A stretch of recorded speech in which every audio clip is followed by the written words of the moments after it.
প্রিয় দর্শক, ইস্পাহানি মির্জাপুর চা মুক্তবাগে স্বাগত জানাচ্ছি। আজকে আমি ফারাবি হাফিজ। শুরুতেই আজকের দিনের আলোচিত খবরের সংবাদ শিরোনাম। দেশের কোথাও দেখা যায়নি শাওয়াল মাসের চাঁদ, পবিত্র ঈদ উল ফিতর বৃহস্পতিবার।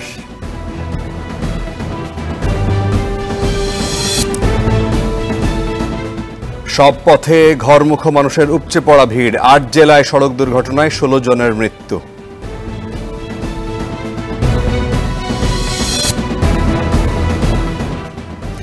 বান্দরবানে হামলায় অংশ নেয় কেএনএফ এর শীর্ষ নেতারাও, সন্দেহে ব্যাংক কর্মীদের যোগসাজশ।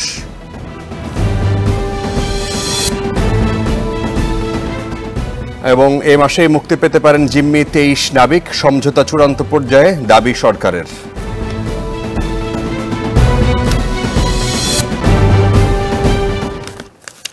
প্রিয় দর্শক, স্বাগত জানাচ্ছি আরও একবার। আমরা পরিচয় করিয়ে দিই আজকের আমাদের যারা অতিথি, এবং সাবজেক্ট হচ্ছে ঈদ, আনন্দ এবং রাজনীতি। আজকে ঠিক করেছি আমরা ঈদের চারপাশে আবেশ শুরু হয়ে গেছে। মানুষ ঢাকা থেকে বা বিভাগীয় শহরগুলো থেকে, বড় বড় শহরগুলো থেকে গ্রামের দিকে ছুটছে। পরিষ্কারভাবে তার আবেশটা বোঝা যাচ্ছে। এর মধ্যে আমাদের এই অনুষ্ঠান করতে হচ্ছে। আমরা আমাদের অতিথিদের সাথে পরিচয় করে দিই। রয়েছেন ডক্টর হাবিবে মিল্লাত, তিনি সাবেক সংসদ সদস্য বাংলাদেশ আওয়ামী লীগ। রয়েছেন জনাব অ্যাডভোকেট শেখ ওয়াহিদুজ্জামান দীপু, তিনি সদস্য জাতীয় নির্বাহী কমিটি বিএনপি।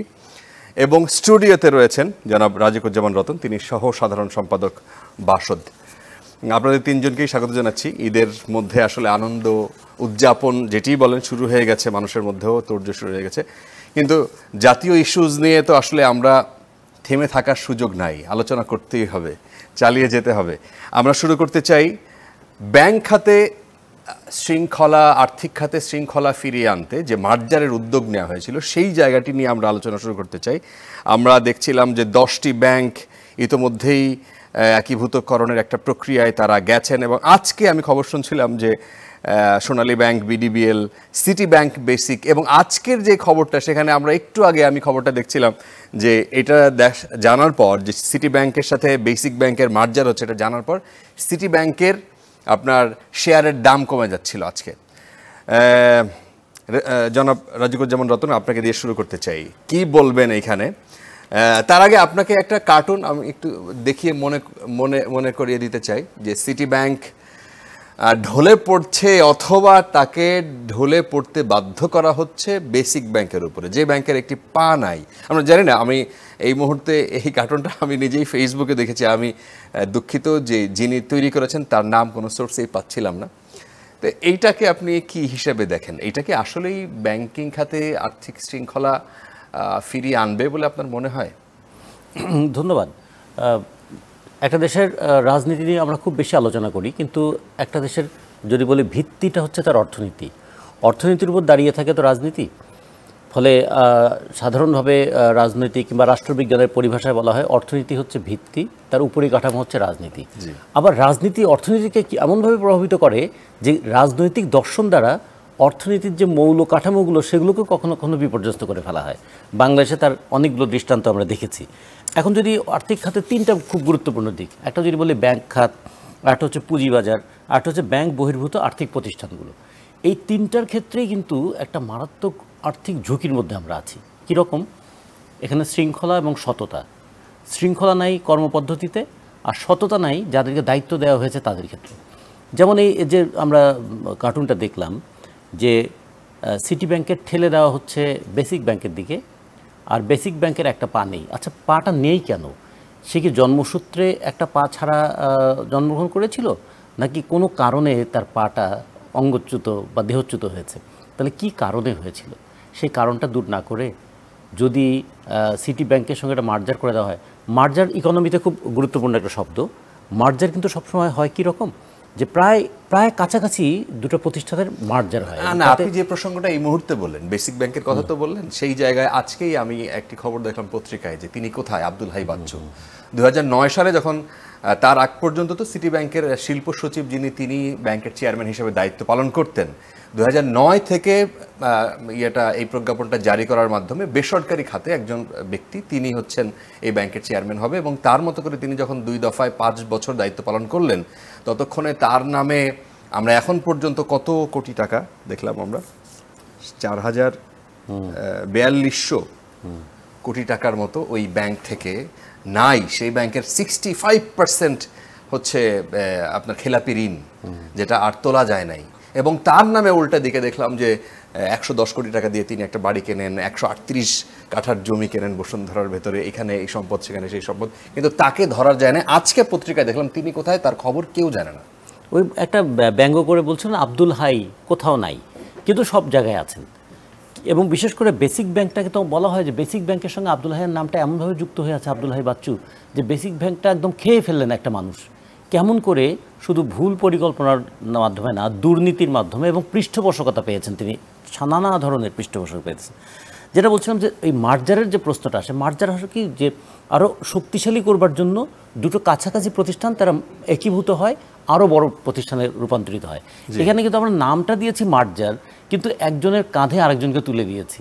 কিন্তু যার কাঁধে যাকে তুলে দিলাম সে পঙ্গু হলো কেমন করে, সে কারণটা উদ্ঘাটন করলাম না, তার জন্য যে দায়ী তাদেরকে শাস্তির আওতায় নিয়ে আসলাম না।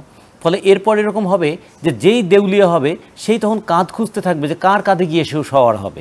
তার মানে একজন দেউলিয়ার ভার কাঁধে নিতে গিয়ে যে সবল আছে সেও কিন্তু ক্ষতিগ্রস্ত হবে। তার ছোট্ট একটা উদাহরণের কথা আপনি বললেন যে সিটি ব্যাংকের শেয়ার বাজারেও তার একটা প্রাথমিক একটা অবনমন ঘটেছে। কারণ একটু কনফিউশনে পড়ে গেল যারা শেয়ার মার্কেট নিয়ে কাজ করেন, তারা দেখলেন যে সিটি ব্যাংক তো এর বোঝা বহন করতে গিয়ে, এই দুর্নীতির বোঝা বহন করতে গিয়ে সিটি ব্যাংক নিজেও তো কাহিল হয়ে পড়বে। ফলে এইটাই যে আর্থিক খাতের শৃঙ্খলার পরিবর্তে আর্থিক খাতে দুর্নীতির দায় জনগণের কাছে চাপিয়ে দেওয়ার একটা চেষ্টা ছিল। এখন আর্থিক খাতের দুর্নীতির এই বোঝা একটা শক্তিশালী ব্যাংকের উপর চাপিয়ে দেওয়া হচ্ছে।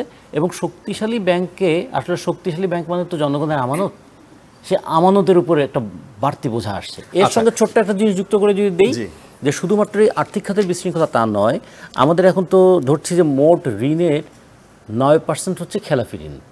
তাহলে এটা কিন্তু একটা ভয়াবহ বিষয়। আমাদের এই অঞ্চলের মধ্যে এত বেশি খেলাফি ঋণ কোথাও নেই। এবং খেলাফি ঋণ কত করা হয়েছে, 2% টাকা যদি দেওয়া হয় তাহলে খেলাফি ঋণটাকে রিশিডিউল করা হবে, তারপরও 9% খেলাফি ঋণ। এর মধ্যে আবার এই কয়েকদিন আগে বাংলাদেশ ব্যাংকের নতুন প্রজ্ঞাপন, যে কোন গ্রুপ অফ কোম্পানিজের মালিক যদি ঋণ খেলাপির আওতায় থাকেন, তার গ্রুপে যদি 10-12টা বা 20টা 30টা কোম্পানি থাকে, কোনো একটা কোম্পানিতে সে হয়তো খেলাপি হয়েছে কিন্তু আরেকটা কোম্পানির নামে সে ঋণ করতে পারবেন, সেই ক্ষেত্রে বাংলাদেশ ব্যাংক অনুমতি দেবে। এটাকে ঈদের উপহার বলা হচ্ছিল, ঈদের আগে আগে। হ্যাঁ, আমি যেহেতু জনাব ডাক্তার হাবিবুল মিল্লাত আপনার কাছে আসতে চাই, আপনি যেহেতু সরকারি দলের রাজনীতির সাথে যুক্ত, আপনি এই বিষয়টা আসলে কিভাবে দেখেন? এটা কি আসলে মার্জার প্রক্রিয়ার অংশ হিসেবে বলা হচ্ছে যে দায় মুক্তির একটা প্রচেষ্টা কি ব্যাংকের, নাকি বাংলাদেশ ব্যাংক মনে করছে যে এইভাবে শৃঙ্খলা ফিরিয়ে আনা সম্ভব, তাই তাদের প্রচেষ্টা এটা? ধন্যবাদ আপনাকে। প্রথমে সকলকে ঈদের শুভেচ্ছা, ঈদ মোবারক। আর কালকে পরশু আমাদের রমজানের ঈদ, ঈদুল ফিতর, সকলকে তার শুভেচ্ছা জানাচ্ছি। আপনি আসলে আজকে যে সাবজেক্টটা এনেছেন, আমি সত্যিকার অর্থেই এর সম্বন্ধে আমি কোনোভাবেই বিশেষজ্ঞ তো নই, কিন্তু খুব কম জানি। তবে আপনারা যতটুকু বলেছেন পত্রপত্রিকায় পড়ে যা দেখেছি তা দিয়ে হয়তো বা মতামত দিতে পারবো। কিন্তু আসলে আমরা মতামতটাই শুনে, আপনারা যেহেতু রাজনীতির সাথে যুক্ত, আপনারা তো একটা পলিসি মেকিং এর জায়গায় কাজ করেন, আপনি সাবেক সংসদ সদস্য ছিলেন, তো সেই জায়গায় আপনার কি মনে হয়, মানে এই জায়গাগুলো কি আসলে দায়মুক্তির একটা চেষ্টা? এখানে নতুন আরেকটা জিনিস আপনার আলোচনা সুবিধার্থে জানিয়ে দিই, যে নতুন করে যে নীতিমালার কথা বলা হয়েছে, যে 5 বছর পর এই যে দুর্বল ব্যাংক যেমন বেসিক ব্যাংক, তার ডিরেক্টররা আবার স্বপদে আসতে পারবেন। তো এর মধ্যে এই যে তারা যে অপরাধটাও করে ফেললেন, তাদেরকে এক রকমের দায়মুক্তির কথাই আজকে যারা বিশেষজ্ঞদের সাথে কথা বলা অনেকেই বলছিলেন। এই বিষয়টা আসলে সার্বিকভাবে আপনি কিভাবে মূল্যায়ন করবেন? আমি যদি সরাসরি বলি, আসলে দুটো অপরাধ। একটি হচ্ছে যদি পরিচালক হোক, ব্যাংকের কোনো অফিসিয়াল হোক, যদি অন্যায়ভাবে অনৈতিকভাবে কিছু করে থাকেন, তার শাস্তি তো তাকে পেতেই হবে। এবং তার শাস্তির জন্য ব্যাংক দুর্বল হয়ে গেছে, তারা মার্জ করছে একে অপরের সাথে, সেটা দ্বিতীয় ইস্যু। আপনি যদি কেউ অপরাধ করে থাকে তাকে অপরাধী, 5 বছর পর ডিরেক্টর হবে কি হবে না, কিংবা 5 বছরের মধ্যে তার কয় বছরের সাজা হয়ে যাবে, সেগুলো তো আসলে আপনাদেরকে চিন্তা করতে হবে। আমি যেটা বুঝাতে চেয়েছি সেটা হচ্ছে, বাংলাদেশের ব্যাংকিং সেক্টরে আমি একটা বাংলাদেশ ব্যাংকের রিপোর্ট দেখেছিলাম যে গ্রিন, অ্যাম্বার এবং রেড। তা আমি যে রেড ব্যাংকের গুলোতে দেখেছিলাম আজকাল যারা মার্চ করছে একজন আর একজনের সাথে, তার মধ্যে দুটো আবার রেড জোনে দেখেছিলাম। পরবর্তী বাংলাদেশ ব্যাংক থেকে বলা হয়েছিল যে এটা এ ধরনের অফিশিয়ালি তারা কিছু- জি জি জি বলা হয়েছিল। আমি আসলে খবরগুলো দেখার চেষ্টা করি। জি অবশ্যই কেউ যদি দুর্বল হয়ে যায় তাকে সবল করার দায়িত্ব ব্যাংকিং সেক্টরে বাংলাদেশ ব্যাংকের এবং বাংলাদেশ সরকারের অবশ্যই দায়িত্ব পৌঁছায়, বিশেষ করে অর্থ মন্ত্রণালয়ের দায়িত্বের মধ্যে এটি পড়ে। বিশেষ করে যাদের আমানত আছে ব্যাংকে, তারা যেন কোনোভাবেই তাদের যেন অসুবিধা না হয়, তারা যেন তাদের সঠিক হিস্সাটা বুঝে পান। সাথে সাথে যে সমস্ত কর্মকর্তা কর্মচারীরা জয়েন করেছিলেন, যদি বেসিক ব্যাংকের কথা সম্পূর্ণ আলাদা, 2000-এর বেশি নাকি এমনিতেই জয়েন করেছিলেন, সেটা আলাদা কথা। কিন্তু যারা জয়েন করেছিলেন, যারা চাকরি করেন, তাদের পরিবারের কথা চিন্তা করে তাদেরকেও তো চিন্তা করে দেখতে হবে। তাদেরকেও তো চাকরিচ্যুত করা যাবে না, কিংবা তাদেরকে কর্মসংস্থান থেকে সরিয়ে দেওয়া যাবে না, কারণ তাদের যে বয়স হয়ে গেছে, এই বয়সে তারা নতুন চাকরি জোগাড় করে নেওয়া তাদের জন্য একটা অসম্ভব ব্যাপার হয়ে দাঁড়িয়ে। জি এখন কথাটি হচ্ছে যে ভালো ব্যাংক, এখন মানদণ্ডের ক্ষেত্রে ভালো ব্যাংকের যেগুলো হয়েছে, কিন্তু মার্জ যেগুলো হচ্ছে যে মার্জ যেগুলো তো করছে, সেগুলোতে আসলে সবগুলো যে ভালো ব্যাংকের সাথে খারাপ ব্যাংক করছে তা না। আমার মনে হয় যে অ্যাম্বার জোন রেডের সাথে হচ্ছে, রেড জোনের সাথে হচ্ছে, যদিও সেটা সঠিক কিনা জানি না। সুতরাং সেইভাবে চিন্তা করে দেখতে হলে অবশ্যই দরকার আছে।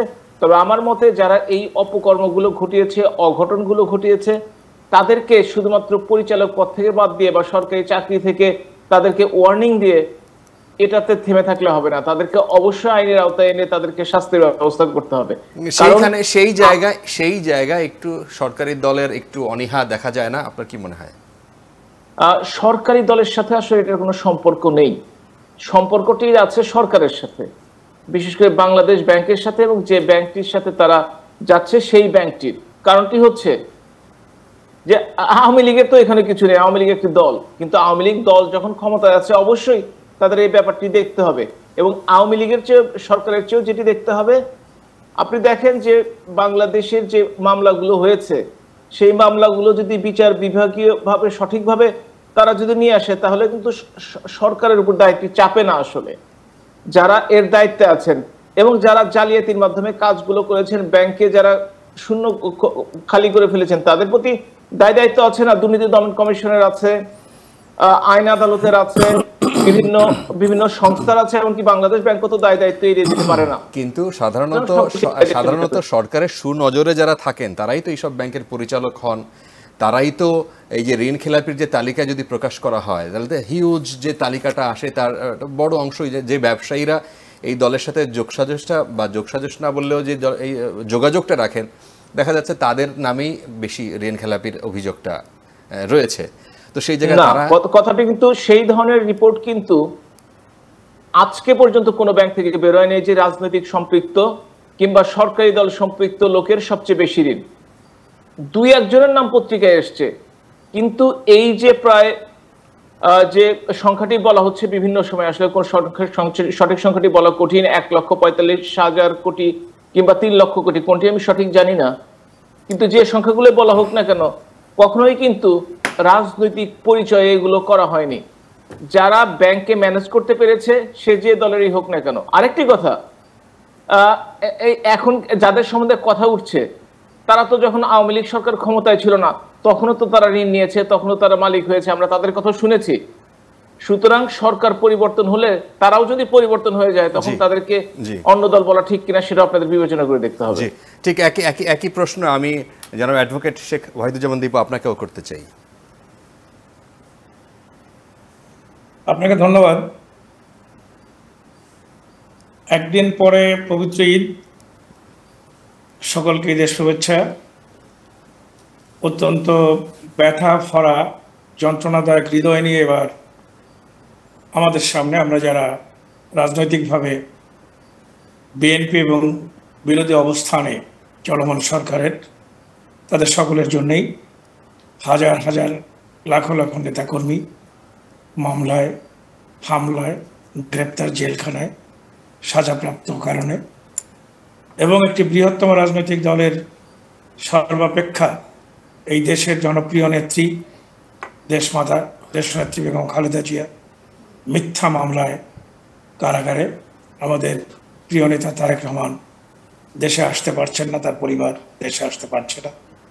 এরকম একটি যন্ত্রণাদায়ক ঈদের অভিজ্ঞতা নিয়ে দেশবাসীকে শুভেচ্ছা জানিয়ে আমি আমার এই প্রসঙ্গে আমি নিজের কিছু সংক্ষিপ্তভাবে বলতে চাই। স্মৃতি আমার কেন যেন মনে হয় একজনকে বাঁচানোর জন্যে গোটা রাষ্ট্রকে, রাষ্ট্রীয় অর্থনৈতিক ব্যবস্থাটাকে এবং ব্যাংক ব্যবস্থাকে আরেকটি ঝুঁকির মধ্যে ফেলে দেওয়া হচ্ছে। যেমন সরকার প্রধান তার ব্যক্তিগত অবস্থানের জায়গা থেকে গোটা দেশকে বিপর্যয়ের মধ্যে ফেলে দিয়েছে। আব্দুল হাই বাচ্চু ইতিহাসটি যখন শুরু হলো, আমার মনে পড়ে সাবেক অর্থমন্ত্রী মোহিত সাহেব পর্যন্ত তাকে নিয়ে বলেছিলেন যে তার যে অপরাধ বেসিক ব্যাংক নিয়ে সীমাহীন। হাইকোর্ট থেকে বারবার তার মামলার তদন্ত এবং তদন্ত সমাপ্ত করে তাদের সম্পর্কে বক্তব্য রাখার জন্য স্ট্রিকচার দেওয়া হচ্ছিল। তখনও কোন অজ্ঞাত কারণে তাকে গ্রেপ্তার তো দূরে থাক, তাকে নিয়ে সরকার এমন একটা অবস্থান গ্রহণ করলো যাকে দুধে ধোয়া ভালো মানুষ হিসেবে বের করে দেওয়া যায়। আজকেও সেটিও যদি করতো তাহলে কিন্তু না, সেটিও যদি সেই চেষ্টাটাও যদি থাকতো তাহলে কিন্তু প্রকাশ্যে যে 58টা অভিযোগ তদন্ত করেছে দুদক, সেখানে কিন্তু দুদক কিন্তু তাকে অভিযুক্ত করেছে। জি, তার অবস্থান সম্পর্কে কেউ জানে না। আমাদের দেশের এত যোগ্যতম পুলিশ বাহিনী, চৌকস পুলিশ বাহিনী, তারা তার অবস্থান খুঁজে পায় না, তাকে ধরতে পারে না, তাকে ধরে না। এর পিছনে যারা কলকাঠি নাড়ছেন, যারা সম্পর্কিত, যারা তাকে এভাবে আশ্রয় প্রশ্রয় দিয়ে এই অবস্থানে রেখেছেন, তাদের ইন্ধনে বাংলাদেশ ব্যাংক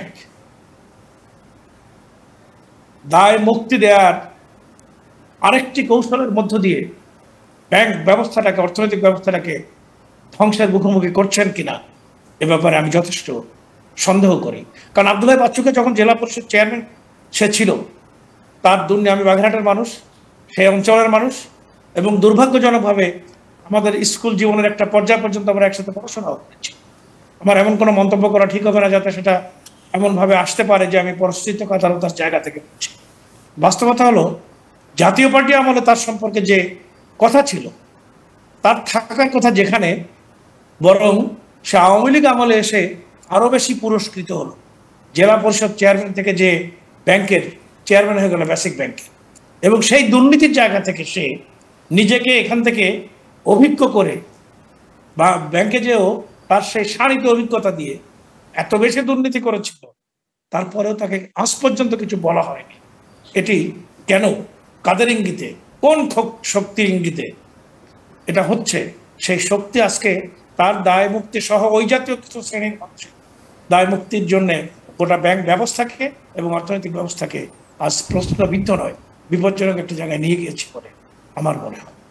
এবং এই উদ্যোগটি সেই দায় মুক্তির একটা পদক্ষেপ। আচ্ছা, সেটাই আপনার কাছে মনে হয়? দর্শক, আমরা এটি শুনছিলাম, আসলে আমাদের আরো বেশ কিছু আলোচনার ইস্যু আছে। জি, আমাদের আরো অন্য ইস্যুতে আমরা আলোচনা করতে চাই। আমরা ছোট্ট একটি বিরতির পর এই আলোচনায় আবার ফিরবো, আমাদের সঙ্গেই থাকবেন।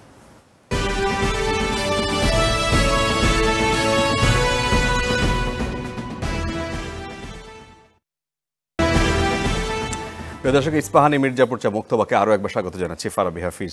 আমরা আলোচনা করছিলাম ঈদের আনন্দ এবং রাজনীতি নিয়ে। আমরা একটু আসতে চাই ঈদের পরপর, ঈদের আগে থেকেই শুরু হয়েছে উপজেলা নির্বাচনের বেশ তোড়জোড় শুরু হয়েছে সব জায়গায়, সারা বাংলাদেশেই আমরা দেখতে পাচ্ছি। আমি আসতে চাই দীপু ভাই আপনার কাছে, যে বিএনপি কি এই নির্বাচনে অংশগ্রহণ করবে কিনা। তার সাথে যুক্ত করে দেই যে সিলেটে আমি দেখলাম যে বিভিন্ন উপজেলায় জামায়াতের প্রার্থীরা তারা গণসংযোগ করছেন, এবং সেই ক্ষেত্রে আওয়ামী লীগের দেখা যাচ্ছে ৩-৪ জন প্রার্থী, আর সেইখানে জামাত একজন প্রার্থী তারা বাছাই করে দিচ্ছেন। কিন্তু বিএনপির নেতারা, অনেক তৃণমূলের নেতারা, তারা মুখিয়ে আছেন নির্বাচনের প্রক্রিয়ায় অংশগ্রহণ করতে। কারণ আপনি জানেন যে নির্বাচন হচ্ছে রাজনৈতিক দলের একটা উৎসব। এই উৎসব থেকে আস্তে আস্তে যখন এই জিনিসটা বাদ পড়ে যায়, তখন কিন্তু মানুষ নিরুৎসাহিত হয় রাজনীতি করতে। আপনাদের আসলে সিদ্ধান্তটা কি করবেন আসলে? দীপু ভাই।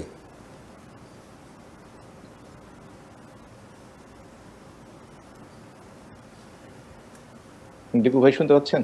আচ্ছা, দীপু ভাই বোধহয় শুনতে পাচ্ছেন না আমার প্রশ্ন। আমি শুনতে পাচ্ছি না। ও, আপনি শুনতে পাচ্ছেন না, তাইলে আমরা এই প্রশ্নটা নিয়ে রতন ভাই আপনার কাছে আসতে চাই ততক্ষণে।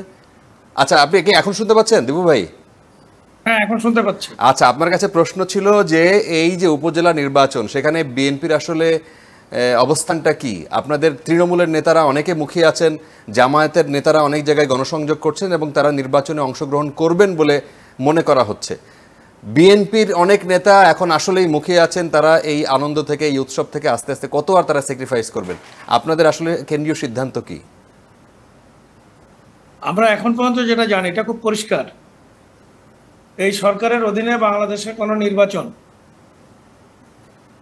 বিগত কয়েক টার্ম, জাতীয় সংসদ নির্বাচন 2014 থেকে শুরু হয়ে 2024 পর্যন্ত,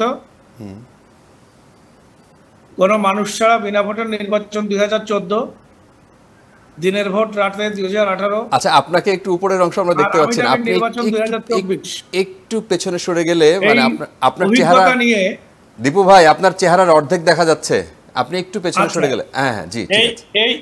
এই অভিজ্ঞতা নিয়ে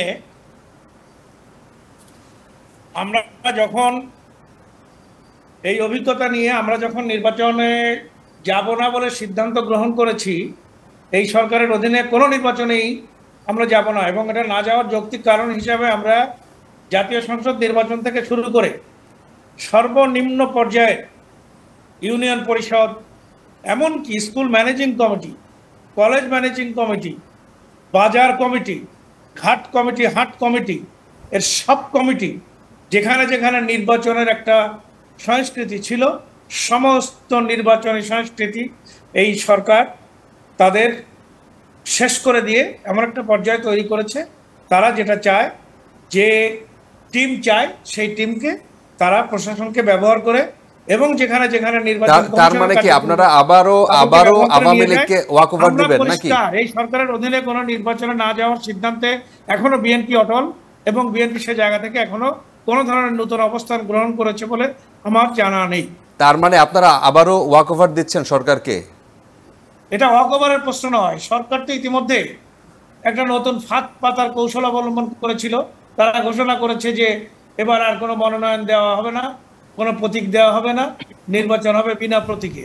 তা বিনা প্রতীকে নির্বাচন দিয়ে বলার চেষ্টা করা হয়েছে যে তাহলে সবাই আসুক, বিনা প্রতীকে যদি আমরা নির্বাচন করি তাহলে তো আমাদের তো নৌকা থাকলো না, আর নৌকা না থাকলে যে আমরা কিছু করতেছি না এটাই সবাই বুঝে এই টোপে পাড়া দিয়ে সবাই নির্বাচনে চলে আসে।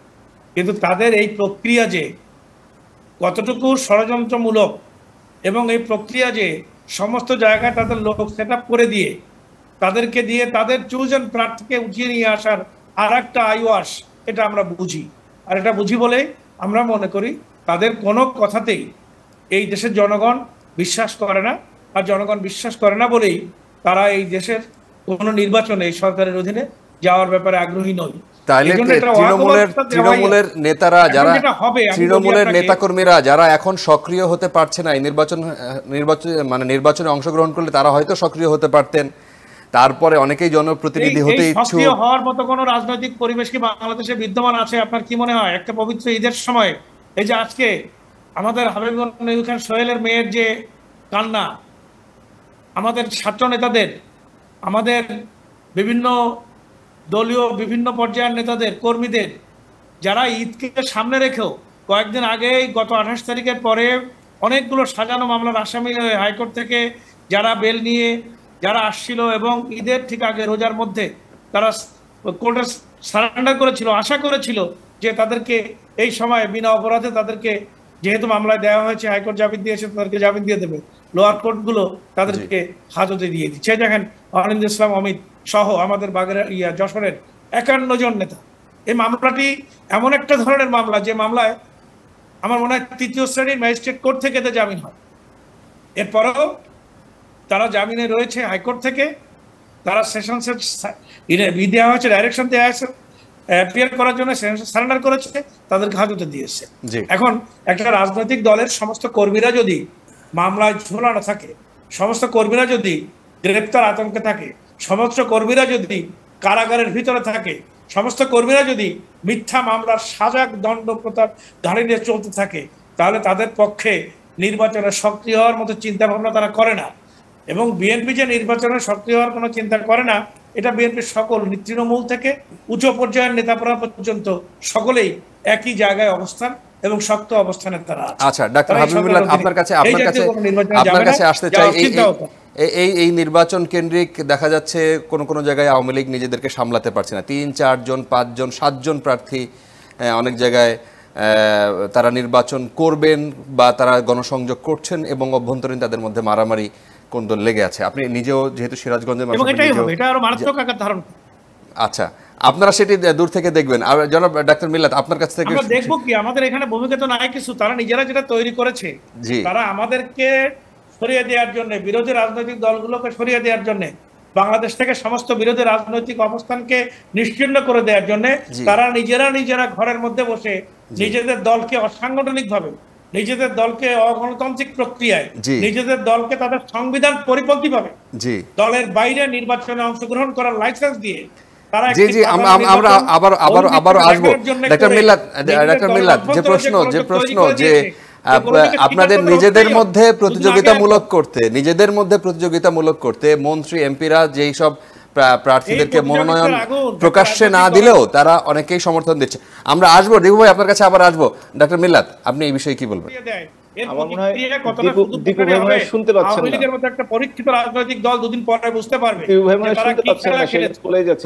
আচ্ছা, আমরা আসছি দীপু ভাই আসছি আপনার কাছে আবার ফিরবো। জি ডাক্তার মিল্লাত।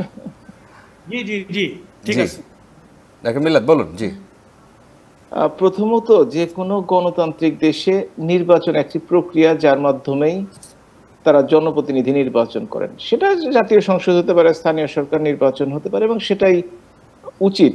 এখন যদি কেউ সেটা থেকে অংশগ্রহণ না করেন, তাহলে সেটা যে তার গণতান্ত্রিক অধিকার নয় সেটা আমি বলবো না, তবে সেটা নিয়ে আলোচনা না করাই ভালো আসলে তাদের জন্য।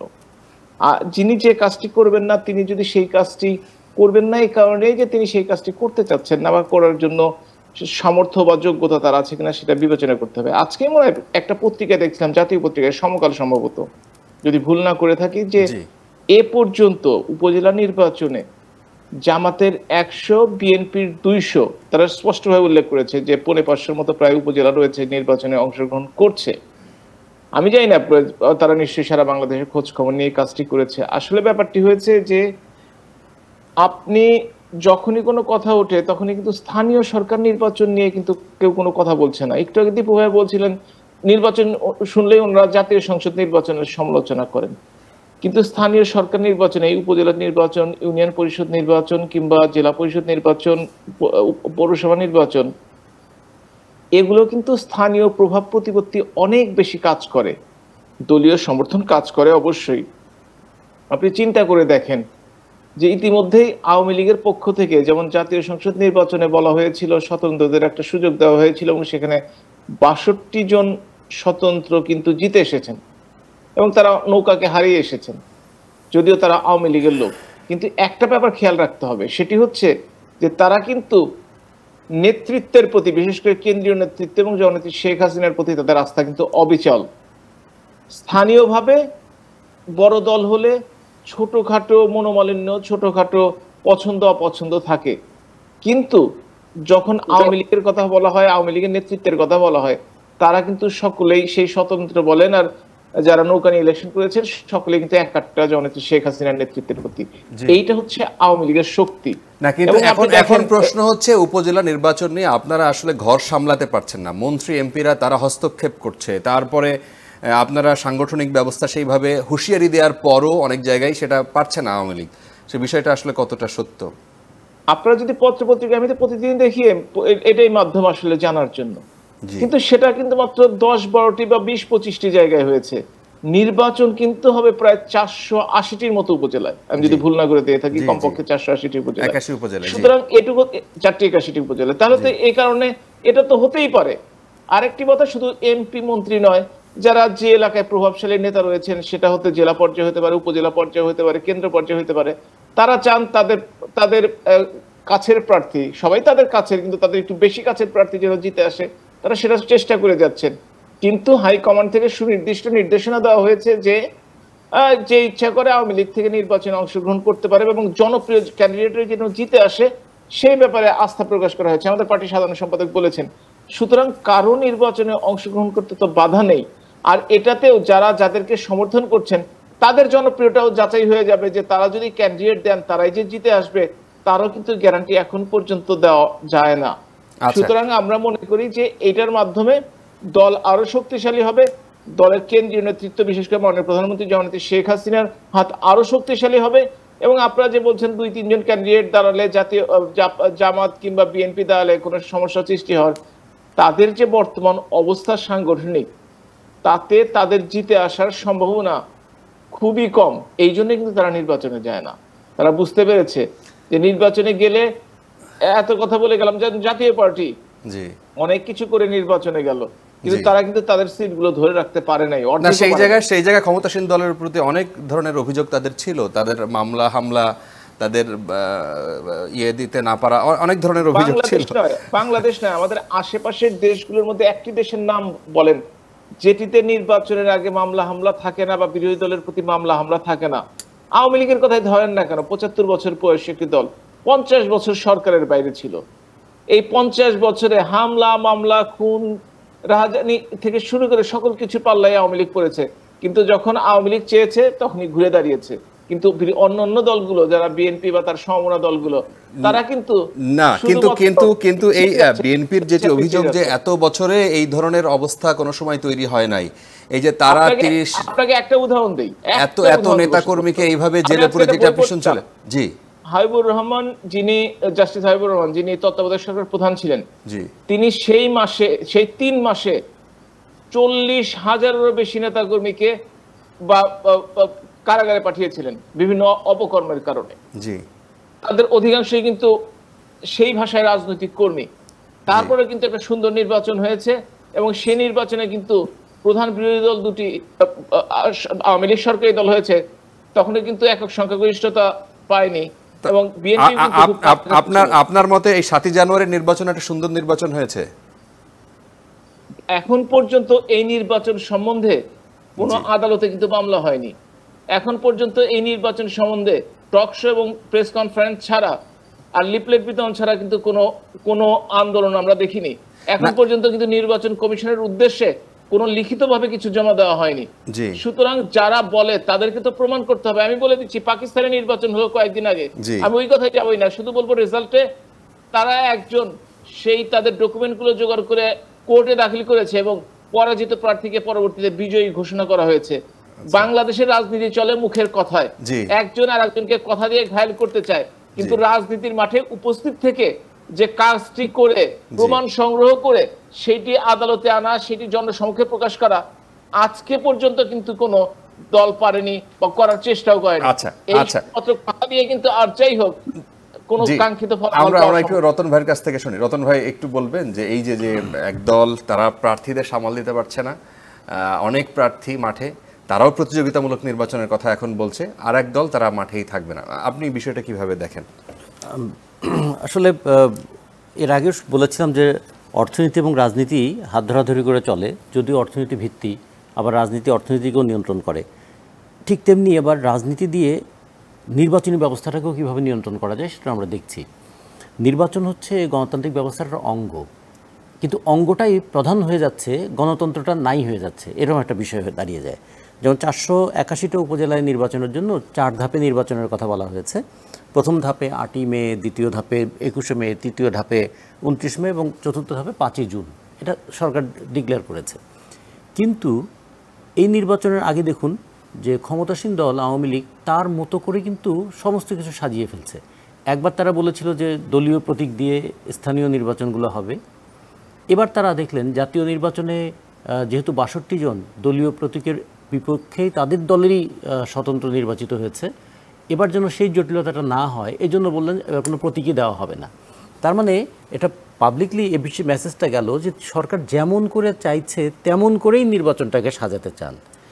ফলে এখানে কিন্তু এই প্রশ্নটা আবার আসবে, তাহলে এই নির্বাচনে সরকারের সিদ্ধান্ত, সরকারের পরিকল্পনা এবং সরকারের কৌশলের বাইরে আর কেউ কি কিছু করতে পারবে? যদি করতে না পারে তাহলে নির্বাচনে গিয়ে তারা কি করবেন? এই জন্য অনেকে বলছেন এটা নির্বাচনের একটা ফাঁদ। এই যে আমি এবং ডামির যে নির্বাচনটা হয়েছে, এই নির্বাচনী যে নেতিবাচক যে তার প্রচারণা আছে কিংবা নির্বাচনকে নিয়ে মানুষের মধ্যে যতটুকু অসন্তোষ আছে, সেটাকে আবার আর একটা নির্বাচনী উত্তেজনার মধ্য দিয়ে সেটাকে প্রশমিত করার একটা চেষ্টা আছে। যেমন করে আমরা ওই ডক্টর হাবিব মিল্লাত যেটি বললেন যে এটি নিয়ে আপনাদেরও আন্দোলন ছিল না, বাম রাজনৈতিক দলগুলো রাস্তায় ছিল না, বিএনপিও নির্বাচনের পরে রাস্তায় সেভাবে নামে নাই, কোনো মামলা হয় নাই, বিদেশি কোনো শক্তি যাদের উপরে অনেকখানি নির্ভরশীল ছিল বলা হয় তাদেরও সেইভাবে কোনো বিবৃতি বা কোনো অ্যাক্টিভিটিস দেখা যায় না। তাহলে জায়গাটা কোথায় বলার তো সুযোগ নাই? কি দাঁড়ায় কি যে একটা প্রতিষ্ঠিত অন্যায়কে আপনি আইন দিয়ে মোকাবেলা করবেন? চোখের সামনে একটা দেখছি, যেমন একটা অনেক সময় বলে না যে একটা মানুষ খুন হতে সময় লাগে 1 মিনিট, বিচার পেতে সময় লাগে হয়তো সারাটা জীবন, একটা কথা আছে আইনের ইয়েতেই। যে অনেক সময় চোখের সামনে দেখছি, কিন্তু সেটাকে আবার প্রমাণ করব কিভাবে? আমি তো চোখের সামনে দেখছি এই নির্বাচনটা কেমন হলো, তারপরেও আবার একটা কাগজপত্র দিয়ে প্রমাণ করতে হবে। তখন হয় কি যে হ্যাঁ, আপনি তো প্রমাণ করতে পারলেন না। এই যে প্রমাণ করতে পারলেন না বলে সমস্ত অনৈতিকতা কি জাস্টিফাইড হয়ে যায়? ধরুন যে প্রতিপক্ষ এটা প্রমাণ করতে পারলেন না, অথবা প্রমাণ করতে চাইলেন না, অথবা তিনি কাগজে লড়াইয়ের মধ্যে অবতীর্ণ হলেন না, তাই বলে আমি যে অন্যায়টা করলাম সেটা জাস্টিফাইড হয়ে গেল? এইরকম পরিস্থিতি যদি হয় তাহলে হবে কি, বারবার যারাই ক্ষমতায় আসবে এবং এরপরে প্রবণতাটা এরকম হবে যে মাইট ইজ রাইট, একটা যে কথা ছিল না যে আমি যদি ক্ষমতায় থাকি আমি যেমন করে দেশ চালাবো সেটাই ঠিক, আমি যা বলবো সেটাই ঠিক। এটা তো আসলে গণতন্ত্রের প্রাণসত্তাটাকে নষ্ট করে দেয়। যেমন করে এখন এই দুর্বল ব্যাংককে একটা সবল ব্যাংকের ঘাড়ের উপর তুলে দিয়ে দুটোকে নষ্ট করার চেষ্টা, সেরকম একটা দুর্বল নির্বাচনকে আর একটা স্থানীয় নির্বাচনের সঙ্গে ট্যাগ করে দিয়ে আসলে নির্বাচনী প্রক্রিয়াটার প্রাণসত্তাটাকে নষ্ট করা। তাইলে কথা যদি সেটাই হয়, তাহলে অন্য বিরোধী রাজনৈতিক যারা অন্যান্য দল করে যারা, তাদের কাজটা কি আসলে? তাদের কাজ এই অন্তত দেখুন একটা জিনিস দাঁড়িয়েছে এরকম যে যখন সরকারের দলে সবাই আছে, তারপর সরকার স্বস্তিতে আছে কি? জি, সব জয় করেও স্বস্তিতে আছেন কি? যে কারণে বারবার বলতে হচ্ছে তোমাদের তো শক্তি নাই, তোমরা তো দাঁড়ালেও জিততে পারবে না, তোমাদের তো জনসমর্থন নাই। যদি নাই থাকে এই কথাটা বারবার বলতে হচ্ছে কেন? তার মানে জনগণের কাছে এটা বলতে চেষ্টা করতে হচ্ছে সরকারকে যে আমার সব আছে তারপরও স্বীকৃতি নাই, আমার সব আছে তারপরও আমি স্বস্তিটা পাচ্ছি না।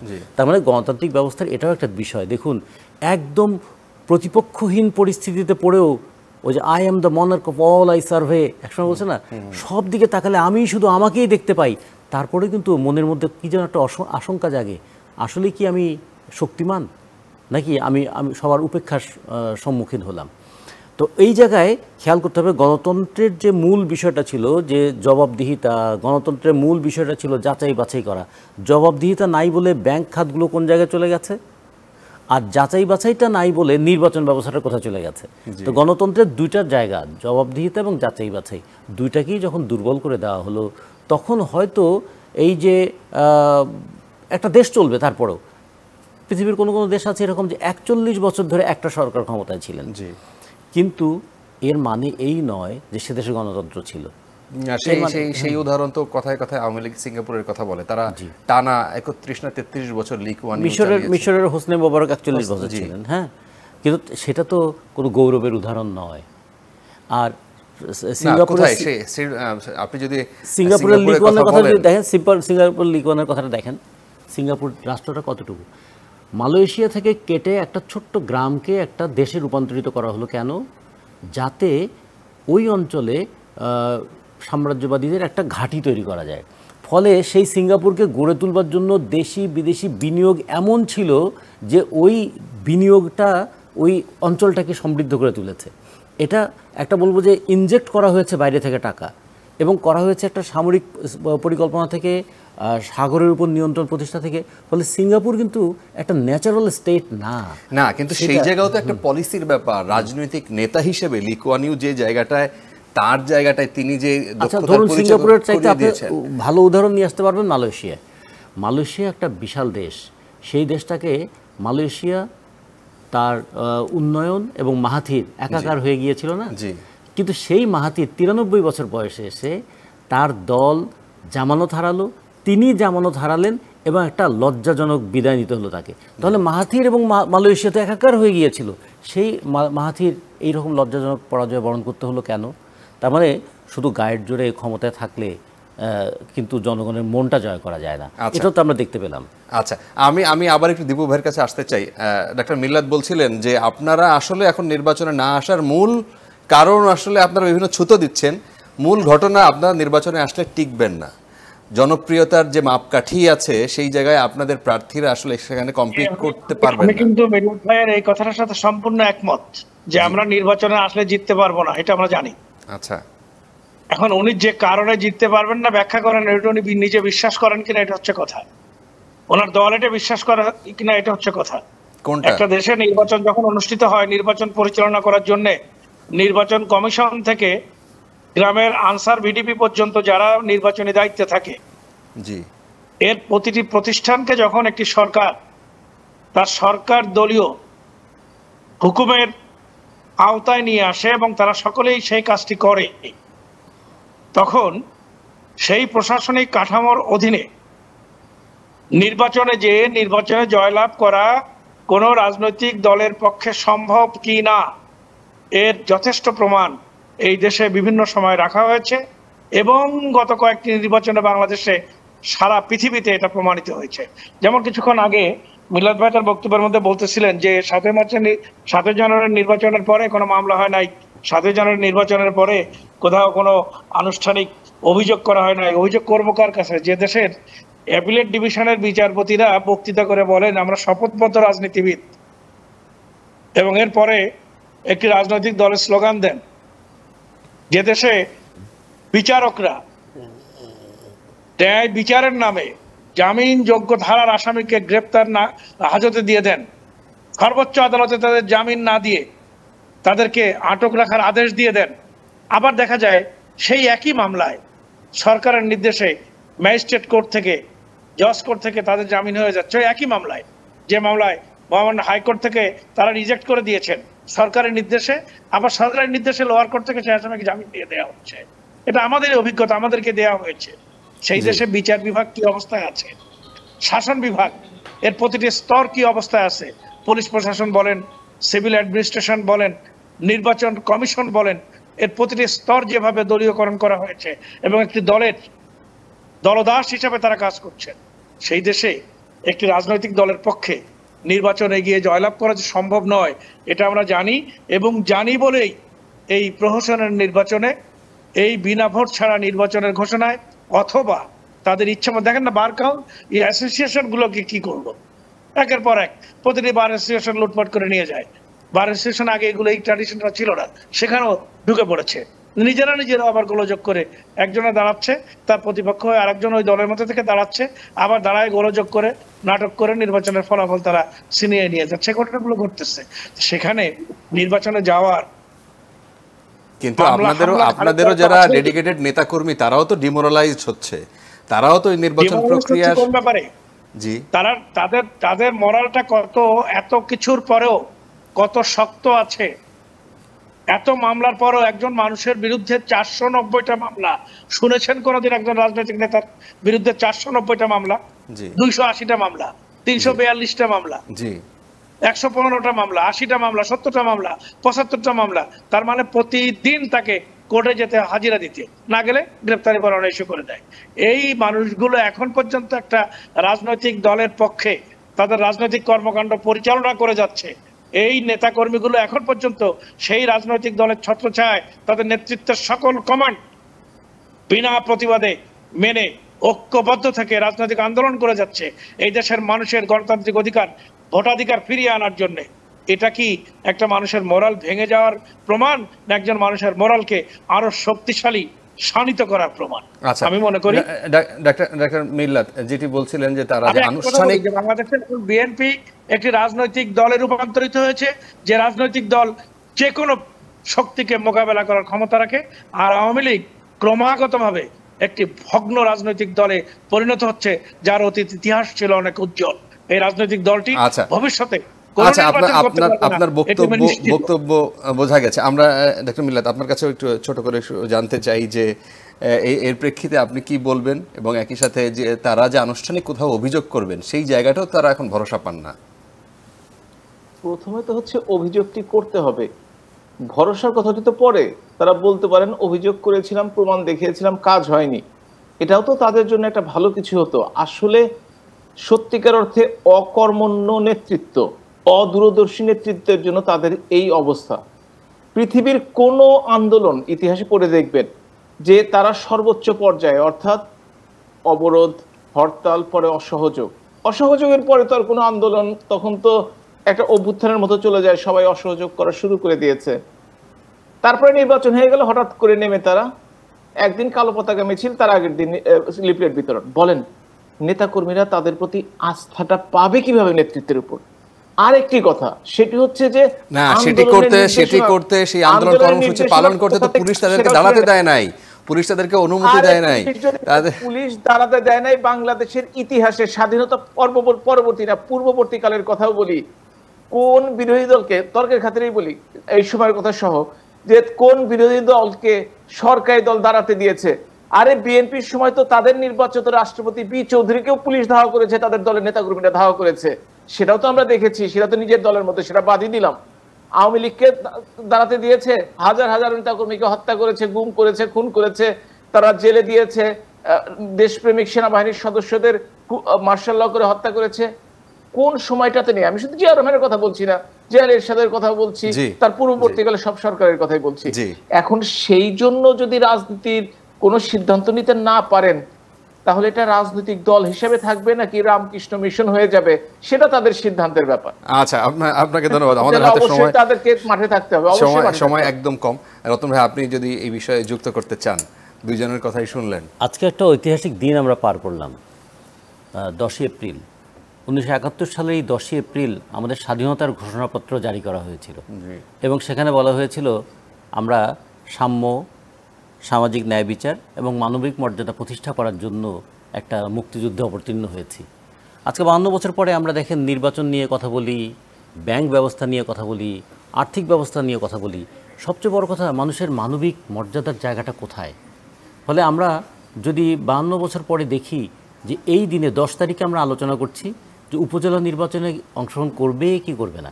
নির্বাচন গণতান্ত্রিক ব্যবস্থার অঙ্গ, কিন্তু সেই নির্বাচনে অংশগ্রহণ করবে কি করবে না। একটা দেশকে, একটা দেশের জনগণের টাকা, এই যে ধরুন যে ঈদের সময় আমরা ঈদের উৎসবের কথা বলছি, একদিকে আমাদের শ্রমিকরা আতঙ্কের মধ্যে আছে যে বাড়িতে ঠিকমতো যেতে পারবে কিনা, আর একদিকে একদল শ্রমিক, 1,49,00,000 শ্রমিক দেশের বাইরে কাজ করে তারা রেমিটেন্সের যে টাকাটা পাঠাচ্ছে তা দিয়ে আমাদের ভঙ্গুর অর্থনীতি তারা সবল করার চেষ্টা করছেন। একদল দেশে কাজ করে নিজেদের মেরুদণ্ডকে ভঙ্গুর করে তুলছেন, আর একদল বাইরে থেকে টাকা পাঠিয়ে দেশের অর্থনীতিকে এখনো বলা হচ্ছে আজকে পর্যন্ত 25% গার্মেন্টস শ্রমিক এখনো গত মাসের বেতন পায়। এই দেখুন, স্বাধীনতার পরে আমার এই অর্থনীতির এই দিকটাও আমাদের কিন্তু আমরা ফোকাস করতে পারছি না এখনো। 2 নম্বর হচ্ছে জনগণের তিলে তিলে জমানো টাকায় যে ব্যাংক, সেই ব্যাংকের টাকা একদল মানুষ তারা ঋণখেলাপি হয়ে টাকাটা আত্মসাৎ করেছে। আবার 61টা আমাদের বাণিজ্যিক ব্যাংক, তার মধ্যে 20টা ব্যাংককে দুর্বল করে দিয়েছে যারা, সেই দুর্বল যারা করলো তাদের কোনো শাস্তি হচ্ছে না, উপরন্তু তার দায়টা জনগণের উপর চাপিয়ে দেওয়া হচ্ছে। তো চতুর্থত এই যে জবাবদিহিতা চাইবে তার জন্য একটা সুষ্ঠু অবাধ নির্বাচনের ব্যবস্থা, সেই নির্বাচনী ব্যবস্থাটাও ভঙ্গুর হয়ে গেছে। সব মিলে আমরা যদি স্বাধীনতার ঘোষণাপত্র দিবসে আমরা মনে করি যে আকাঙ্ক্ষা নিয়ে আমরা লড়াই করেছিলাম, সেই আকাঙ্ক্ষা এখনো আমরা পূরণ করতে পারি না। আপনাদের তিনজনকে অসংখ্য ধন্যবাদ। ঈদের সময় এত ভারী ভারী আলোচনা আসলে মানুষকে আমরা দিতে চাই না, তবুও আলোচনা করতে হয়। যদি চেঞ্জ আসে, নিশ্চয়ই কর্তৃপক্ষ শুনছেন, সাধারণ মানুষ শুনছেন, বিবেচনা আপনাদের হাতে। আপনাদের ঈদ নিরাপদে কাটুক, আনন্দে কাটুক। আমাদের তিনজন অতিথি সহ আপনারা যারা দর্শক আমাদের সাথে ছিলেন, সবাইকে অসংখ্য ধন্যবাদ।